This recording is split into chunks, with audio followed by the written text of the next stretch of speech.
This is food challenge proportions right here, and tonight, this is just dinner. I'm here at Go Go Curry in the Sunjo area, and this big gorilla of a place is gonna be my first Japanese curry experience.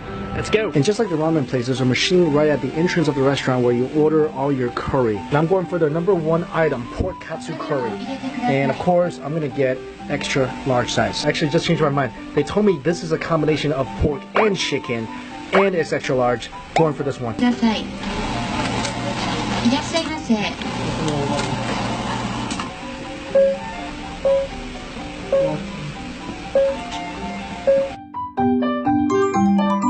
I get a view of the street. This place, apparently it's really famous in Japan. It's a chain restaurant, but the issue is they didn't have anything that was extremely spicy. So hopefully I can locate some kind of spice element somewhere. Oh, thank you. That's for me. Thank you. Oh my goodness. Oh my goodness.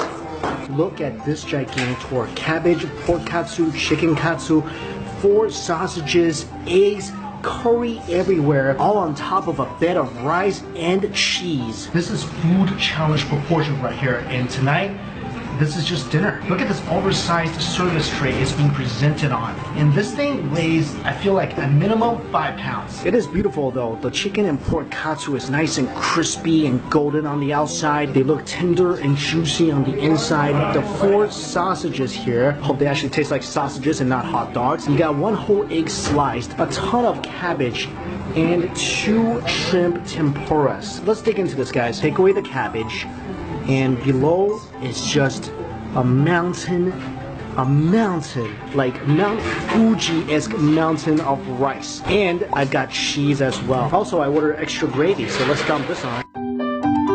Save some for later. Oh man, having a gorilla as the mascot of this place is right, because this King Kong portion of curry is mighty good.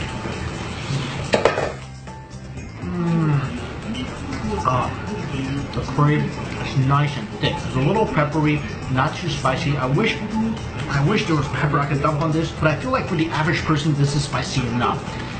Let's try a piece of the pork, shall we? Oh, that's delicious. You guys hear it? The crunch of the pork katsu, crunchy, perfectly fried on the outside. Inside the meat is nice and tender and juicy. Pair that up with the curry and you've got something beautiful.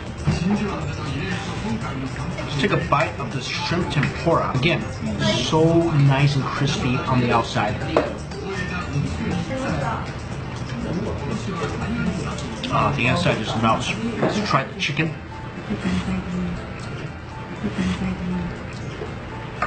One thing I gotta say is, everything here that they fry perfectly. And I was really surprised that my local Japanese friends referred me here, because usually you don't refer chain restaurants to people. This is incredibly tasty, satisfying, and can I mention substantial? I'm glad I got the extra curry because there's so much rice here. Let me show you guys. This is all rice. And I'm about done with my katsu, and there's not enough curry left. I might need to go get more curry sauce. One thing I am kind of disappointed with is the amount of cheese. I thought this was going to be covered in cheese, and it wasn't. It feels like there's a few strands of mozzarella, and that's about it. Here's the sausage. Oh, that's yum. And the sausage, look at this. It snaps apart really easily. And most times in life, you don't want things that are snappy, but when it comes to sausage, the snappier the better. This is something else I got, rakyori. These are pickled shallots. This is something else really good to have when you want to cleanse your palate a bit when you're eating so much curry. That's beautifully pickled, nice and garlicky. You know, guys, this might as well have been a food challenge because look at the size of this. And I'm almost halfway through. It's been about 10 minutes. I'm still digging this right now. I'm feeling really good. I'm gonna finish this.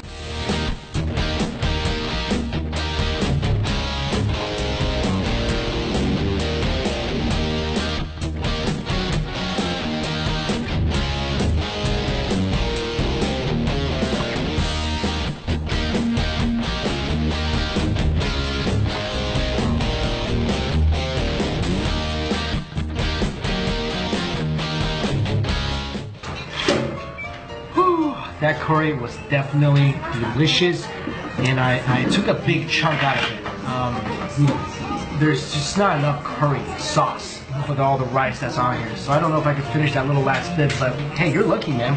If it's a food challenge, you'd be going damn. But delicious curry, I just wish it was spicier, and I am done for today. After that huge serving tray of curry, I feel like it needs something.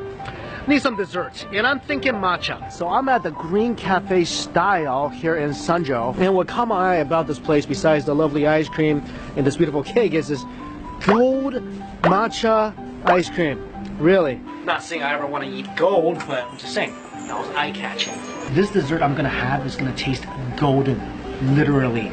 It is actually made of gold. Well, covered in a soft gold sheet. Now, I've seen this on TV, right? There's a lot of sundaes out there and drinks that has gold in them. When did people get so rich that one day they're sitting around going, you know what, I've got so much gold, I wonder what that tastes like. The one thing is certain, it is beautiful. Soft serve matcha ice cream with what looks like popped rice on the bottom, matcha jelly with matcha powder, a mochi, a matcha dango, and soft, tender tofu skin. I gotta find out what this gold tastes like.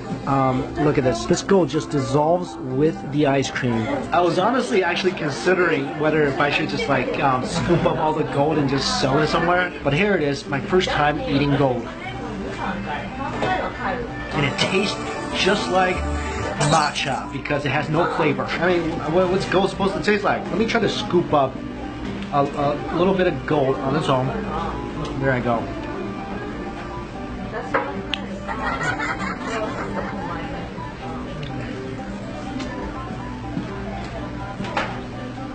I wish I could tell you that tasted luxurious. I wish I could tell you that tasted like $1,000,000, but honestly, it just sort of tastes like rice paper. Try some of the rice pops. That is actually really enjoyable. I love a little crunch element when it comes to ice cream, whether that's from a waffle cone or whatever. And rice pops are so nostalgic for me.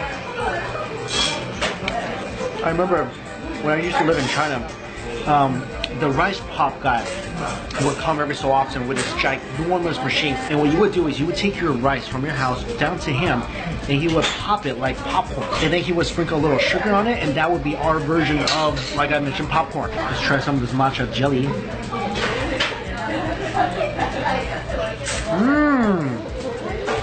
Oh, I like that very matcha.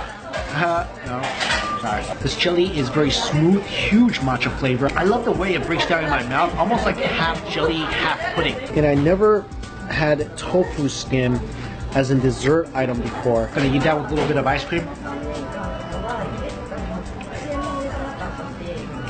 I feel like I kind of stereotyped tofu skin a bit. I typecasted it. To me, tofu skin should always be savory, and in a sweet dessert setting, I just can't. It just throws me for a loop. But this piece of mochi looks delicious. I like that. Nice and light, not dense at all. Also, I'm kind of wondering, because usually a gold sundae costs, what, like hundreds of dollars, but this is only 1,200 yen, which is only about $10. So maybe the reason I don't taste any gold is because they gave me some fake gold. And that could be the reason I'm not tasting any luxury in the sundae. Or maybe it's because you're not supposed to eat gold. I mean, melt it into a bar, make some coins out of it, give yourself a nice pair of gold earrings. Don't eat it. I mean, you're literally turning something really, really valuable into, you know. Alright, that's it. It has been a great and very, very, very substantial food day. So I'm ready to call it quits. Thank you guys so much for watching, and if you want to see what else I did on this trip besides eat, definitely check out my vlog channel. All that information is in my description box. And if you like this video, please hit that like button. It would mean so much to me. Thank you all so much again for watching.